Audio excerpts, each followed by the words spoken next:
जय श्री राम। वाल्मीकि नारद घट जोनी, निज निज मुखनी कही निज होनी।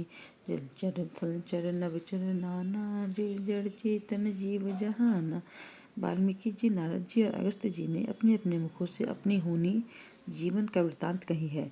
जल में रहने वाले, जमीन पर चलने वाले, आकाश में विचरण करने वाले नाना प्रकार के जड़ चेतन जितने जीव इस जगत में हैं, मति कीर्ति गति भूति भलाई, जब जेहि जतन जहाँ जेहि पाई। सो जानब सतसंग प्रभाऊ, लोकहु वेद न आन उपाऊ। उनमें से जिसने जिस समय जहाँ कहीं भी जिस किसी यत्न से बुद्धि कीर्ति सदगति विभूति ऐश्वर्य भलाई पाई है, सो सब सत्संग का ही प्रभाव समझना चाहिए। वेदों में और लोक में इनकी प्राप्ति का दूसरा कोई उपाय नहीं है। बिनु सत्संग विवेक न होई, राम कृपा बिनु सुलभ न सोई। सत्संगत मुत मंगल मूला, सोई फल विधि सब साधन फूला। सत्संग के बिना विवेक नहीं होता, उसे रामचंद्र की कृपा के बिना यह सत्संग सहज में मिलता नहीं। सत्संग आनंद और कल्याण की जड़ है। सत्संग की सिद्धि प्राप्ति ही फल है और सब साधन तो फूल है। सठ सुधरई सतसंगति पाई, पारस परस उधात सुहाई। विधि बस सुजन कुसंगत परही, फनी मनी सम निज गुण अनुसरही। दुष्ट भी सत्संगति पाकर सुधर जाते हैं। जैसे पारस के स्पर्श से लोहा सुहावना हो जाता है, सुंदर सोना बन जाता है। किंतु दैव योग से यदि कभी सज्जन कुसंगति में पड़ जाते हैं, तो वे वहाँ भी सांप की मणि के समान अपने गुणों का ही अनुसरण करते हैं। अर्थात जिस प्रकार सांप संसर्ग पाकर भी मणि उसके विष को ग्रहण नहीं करता तथा अपने सहज गुण प्रकाश को नहीं छोड़ती, उसी प्रकार साधु पुरुष दुष्टों के संग में रहकर भी दूसरों को प्रकाश ही देते हैं। दुष्टों का उन पर कोई प्रभाव नहीं पड़ता। विधि हरि हरि कवि को विद्वानी, कहत साधु महिमा सकुचानी। सोमो सन कही जात न कैसे, साक्य बन के मणि गुण गण जैसे। ब्रह्मा विष्णु शिव कवि और पंडितों की वाणी भी संत महिमा का वर्णन करने में सकुचाती है। वह मुझसे किस प्रकार नहीं कही जाती, जैसे साग तरकारी बेचने वाले से मणियों के गुण समूह नहीं कहे जा सकते। बंदो सत समाज चित हित अनहित नहीं कोई, अंजलि गत शुभ सुमंजमी सम सुगंध कर दोई। मैं संतों को प्रणाम करता हूँ जिनके चित्त में समता है, जिनका न कोई मित्र है और न शत्रु। जैसे अंजलि में रखे हुए सुंदर फूल, जिस हाथ ने फूलों को तोड़ा और जिसने उनको रखा, उन दोनों ही हाथों को समान रूप से सुगंधित करते हैं, वैसे ही संत शत्रु और मित्र दोनों का ही समान रूप से कल्याण करते हैं। संत सरल चित जगत हित जाने सुभाऊ सनी हूँ, बाल विनय सुनि हरि कृपा राम चरण रति देहूँ। संत सरल हृदय और जगत के हितकारी होते हैं।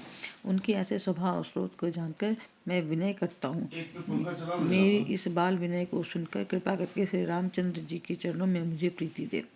बहुरी बंदी खलगन सती भाई, जे बिनु काज दाही ने हूँ बाए। परहित हानि लाभ जिनकी रे, उजरे हर्ष विषाद बसेरे। अब मैं सच्चे भाव से दुष्टों को प्रणाम करता हूँ, जो बिना ही प्रयोजन अपना हित करने वाले के भी प्रतिकूल आचरण करते हैं। दूसरों के हित की हानि ही जिनकी दृष्टि में लाभ है, जिनको दूसरों के उजड़ने में हर्ष और बसने में विषाद होता है। हरि हर जस राखी सिराहु से, पर अकाज भट सहस्त्र बाहु से। जी पर दोष लखही साखी, परहित जिन के मन माखी। जो हरि के और हर के यश रूपी चंद्रमा के चंद्रमा के लिए राहु समान है, अर्थात जहाँ कहीं भगवान विष्णु या शंकर के यश का वर्णन होता है, उसी में वे बाधा देते और दूसरों की बुराई करने में सहस्त्र बाहों के समान वीर है, जो दूसरों के दोषों को हजार आंखों से देखते हैं और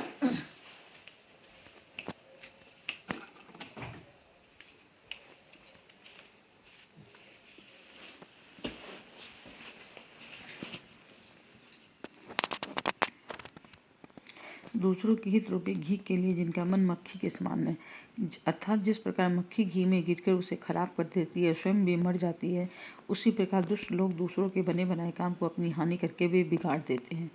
तेज कृषाणु रोष महिषीसा, अवगुण धन धनी धनीसा। उदय कीत समस्हित सभी के, कुंभकर्ण सम सोवतनी के। जो तेज दूसरों को जलाने वाले ताप में, अग्नि और क्रोध में यमराज के समान है, पाप और अवगुण रूपी धन में कुबेर के समान धनी है, जिनकी बढ़ती सभी के हित का नाश करने के लिए केतु पुच्छल तारी के समान है, और जिनके कुंभकर्ण की तरह सोते रहने में ही भलाई है। पर काजू लगी तनु परे हरही, जिमी में उपल कृषि धनी गरही, बंदो खल जस शेष सरोसा, सहस बदन वर नहीं पर दोसा। जैसे ओली खेती का नाश करके आप भी गल जाते हैं, वैसे ही वे दूसरों का काम बिगाड़ने के लिए अपना शरीर तक छोड़ देते हैं। मैं दुष्टों को 1000 मुख वाले शेष जी के समान समझकर प्रणाम करता हूँ, जो पराये दोषों का 1000 मुखों से बड़े रोष के साथ वर्णन करते हैं। पुण्य प्रणव पृथुराज समाना, पर अघि सुनई सहस दस काना, भूरे शक्र संबिनवउ तेहि, संतत सुरानिक हित जेहि। पुनः उनको राजा पृथु, जिन्होंने भगवान का यश सुनने के लिए 10,000 कान मांगे थे, के समान जानकर प्रणाम करता हूँ, जो 10,000 कानों से दूसरों के पापों को सुनते हैं। फिर इंद्र के समान मानकर उनकी विनय करता हूँ, जिनको सुरा मदिरा निकी और हितकारी मालूम देती है। इंद्र के लिए भी सुरानिक अर्थात देवताओं की सेना हितकारी है। भजन वज्र जेहि सदा पियारा, सहस नयन पर दोष निहारा। जिनको कठोर वचन रूपी वज्र सदा प्यारा लगता है, और जो हजारों आंखों से दूसरों के दोषों को देखते हैं। उदासीन अरिमित हित सुनत जरहि खल रीति, जानी पानी जुग जोड़ी जन बिनति करहि सब प्रीति। दुष्टों की यह रीत है कि वे उदासीन शत्रु अथवा मित्र किसी का भी हित सुनकर जलते हैं। यह जानकर दोनों हाथ जोड़कर यह जन प्रेम पूर्वक उनसे विनय करता है। मैं अपनी दिशि किन्नी होरा, तिन निज ओर नला उभोरा। बायस पली अहि अति अनुरागा, हो ही निरामिष कबहु की कागा।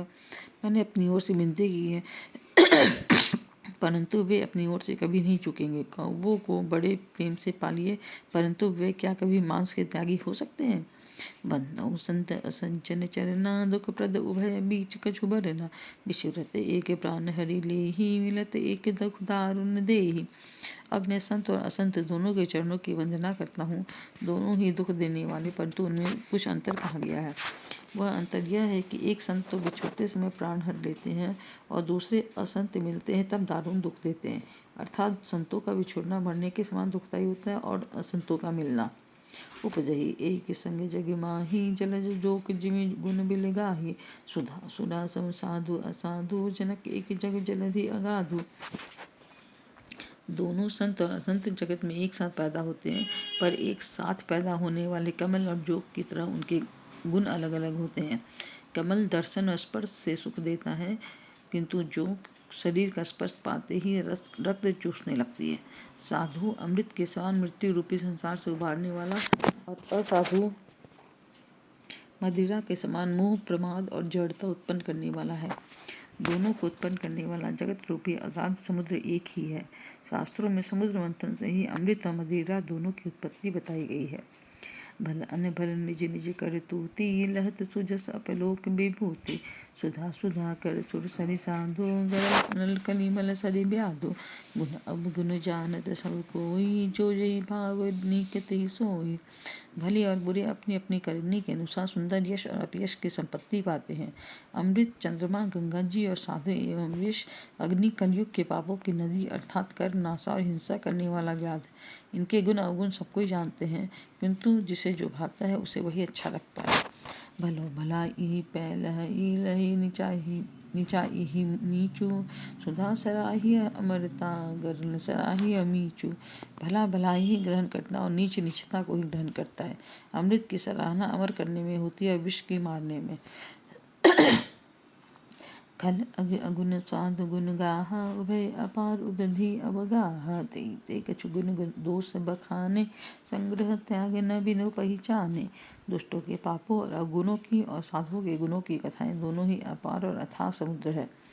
इसी से कुछ गुण और दोषों का वर्णन किया गया है, क्योंकि बिना पहचाने उनका ग्रहण या त्याग नहीं हो सकता।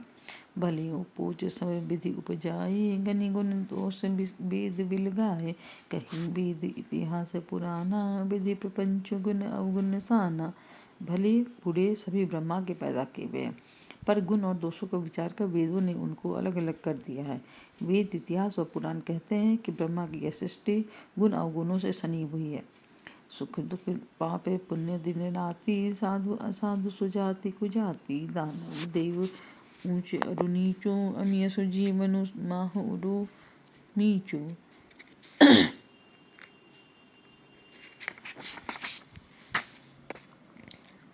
माया ब्रह्म जीव जगदीसा, लच्छी अलच्छी रंग अवनीसा, कासी मग सुर सरी क्रम नासा, मरु मारव मही देव गवासा, सरग नरक अनुराग विरागा, निगमाग गुण दोष विभागा, जड़ चेतन गुण दोषमय, विश्व किन करतार, संत हंस गुण गए पै, परिहरि बारी विकार, सियावर रामचंद्र की जय। सुख दुख पाप पुण्य दिन रात, साधु असाधु सुजाति कुजाति, दानव देवता ऊंच नीच, अमृत विष सुजीवन सुंदर जीवन, मृत्यु माया ब्रह्म जीव ईश्वर, संपत्ति दरिद्रता, रंक राजा, काशी मगध, गंगा कर्नासा, मारवाड़ मालवा, ब्राह्मण कसाई, स्वर्ग नर्क, अनुराग वैराग्य, ये सभी पदार्थ ब्रह्मा की सृष्टि में है। वेद शास्त्रों ने उनके गुण दोषों का विभाग कर दिया है। विधाता ने इस जड़ चेतन विश्व को गुण दोष में रचा है, किंतु संत रूपी हंस दोष रूपी जल को छोड़कर गुण रूपी दूध को ही ग्रहण करते हैं। असब विवेक जब दे विधाता, तब तजे दोष गुण ही मनुराता, काल स्वभाव करम बरियाई, भले प्रकृति बस चुके भलाई, सो सुधारी हरिजन जिमिले, तरी दुख दोष विमल जसु देहि, खलऊं करहि भल पाई सुसंगु, मिटई न मलिन स्वभाव अभंगु, लकी सुबेश जग बंचक जेऊ, वेश प्रताप अहितेऊ, उघरहि अंत न होई निबाहु, काल नेमि जिमि रावण राहु, केहू कुबेसु साधु सन मानु, जिमि जग जामवंत हनुमानु, हानि कुसंग सुसंगति लाहु, लोकहु वेद विदित सब काहू। विधाता जब इस प्रकार हंस का सा विवेक देते हैं, तब दोषों को छोड़कर मन गुणों में अनुरक्त होता है। काल स्वभाव और कर्म की प्रबलता से भले लोग साधु भी माया के वश में होकर कभी कभी भलाई करने से चूक जाते हैं। भगवान के भक्त जैसे उस चूक को सुधार देते हैं और दुख दोषों को मिटाकर निर्मल यश देते हैं, वैसे ही दुष्ट भी कभी कभी उत्तम संग पाकर भलाई करते हैं, परंतु उनका कभी भंग न होने वाला मलिन स्वभाव नहीं मिटता। जो वेशधारी ठग हैं, उन्हें भी अच्छा साधु का सा वेश बनाए देखकर वेश के प्रताप से जगत पूजता है, परंतु एक न एक दिन वे चौड़े आ ही जाते हैं। अंत तक उनका कपट नहीं निभता, जैसे काल नेमी रावण और राहु का हाल हुआ। बुरा वेश बना लेने पर भी साधु का सम्मान ही होता है, जैसे जगत में जाम्बवान और हनुमान जी का हुआ। बुरे संग से हानि और अच्छे संग से लाभ होता है, यह बात 2 कर वेद में है और सभी लोग इसको जानते हैं। जय श्री राम।